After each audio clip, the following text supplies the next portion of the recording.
Okay, guys, so today, whether you are a year 9 student or a year 12 student, maybe it's pretty helpful for you, but it's more for year 9 and 10 students. It's how to use numeric solver to solve an equation containing one variable. This doesn't help you to solve simultaneous equations which contain two or more variables that are unknown, but sometimes, even if you're a year 12 student, you might get an equation that is pretty long-driven, that 2 times consuming to solve, which is doesn't worth the time, and maybe you want to use a numeric solver to give you a fast and accurate answer. So numeric solver basically is under the math section. If you go down, you can see this C here, which numeric solver, you just have to click enter. After that, you're going to enter your variable. So for example, it can be as simple as like x plus 5 equal to 9. You can just, you are going to use this right here to get the answer. And after that, you just have to click enter, okay. And it doesn't tell you the answer at the moment because the answer here will always show the result from your previous calculation.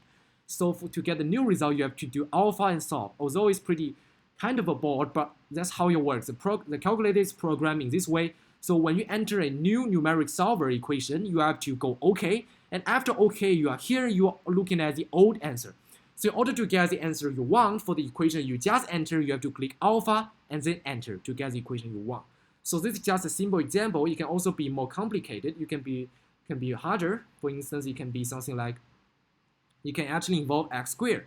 X squared plus 5 equal to, I would say, the other side can be also x. So it saves your time to rearrange these variables into the same line, isn't it? If you use a numeric solver, you don't have to arrange all the variables on one side and arrange all the numbers on one side, and so on and so forth. You don't have to do factorization to find the result involving exponents.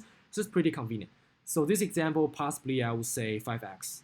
I would say it's 5x. So how do we solve it? We go alpha solve, and now we get our result, which is 1 point something something. Sometimes there can be 2 answers, sometimes it can be 1, but usually you will only display for you 1. So for instance, I want an equation like this. Another example is I may want to do a calculation like x squared plus 5 equal to, let's say 9.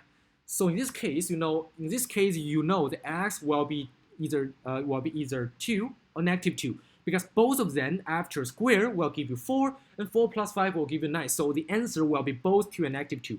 But when you solve for this, I think you only provide you, when you solve for this, you only provide you with 2. So the disadvantage of this is sometimes there can be 2 answers, and sometimes your teacher, the examiner, expect you to give the answer like a minus and plus 5, plus minus 6, plus minus 7, plus minus 15. You want you to give an answer that shows you understood there are 2 different solutions. There is a positive solution, there's a negative solution, which happens to exist when you have a even kind of a square root, even square.